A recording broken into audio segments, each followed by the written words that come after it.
사순 제3주간 수요일에 보내드리는 오늘의 강론, 담당의 천주교 대전교구 병원 사목전담 이강우 신부입니다. 오늘 복음은 마테오 복음 5장 17절에서 19절까지의 말씀입니다. 그때에 예수님께서 제자들에게 말씀하셨다. 내가 율법이나 예언서들을 폐지하러 온 줄로 생각하지 마라. 폐지하러 온 것이 아니라 오히려 완성하러 왔다. 내가 진실로 너희에게 말한다. 하늘과 땅이 없어지기 전에는 모든 것이 이루어질 때까지 율법에서 한 자 한 획도 없어지지 않을 것이다.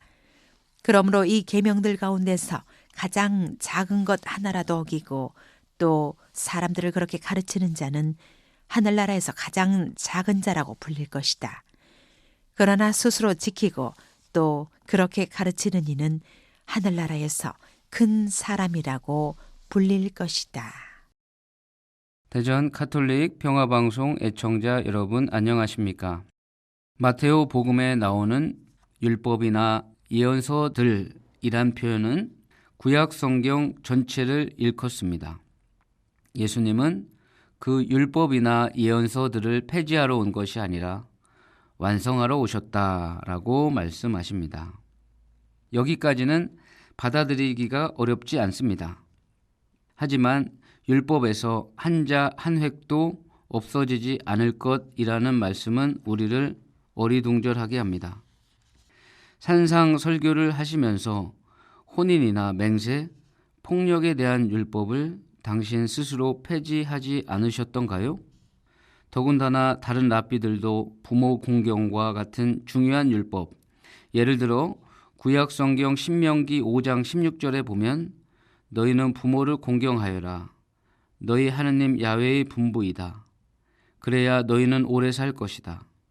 너희 하느님과 야훼께서 주시는 땅에서 잘 될 것이다 라는 말씀과 새 둥지에 대한 규정, 신명기 22장 6절과 7절에 보면 길을 가다가 나무 위나 땅바닥에서 새끼나 알이 들어있는 새집을 보았을 때 어미가 새끼나 알을 품고 있거든 어미채 새끼를 잡지 말아라. 어미를 날려 보내고 나서 새끼를 잡을 수 있다. 그래야 너희가 잘 되고 오래 살 것이다 라는 말씀이 나옵니다. 이와 같이 중요하지 않은 율법을 구별하는데 한 자 한 획도 빼지 말고 지키라니 의아한 마음이 들지 않을 수 없습니다. 이에 열쇠는 율법을 완성하러 오셨다는 말씀에 담겨 있을 듯합니다. 이 말씀은 당신이 지상에서 사는 동안 모든 규정에 순명하셨다는 뜻일 수도 있고 복음서에 인용된 여러 성경 말씀을 예수님께서 실제로 이루셨다는 뜻일 수도 있습니다. 그리고 무엇보다 예수님께서 사랑의 계명을 통해 다른 모든 계명의 진정한 의미를 밝히셨다는 뜻일 수 있습니다.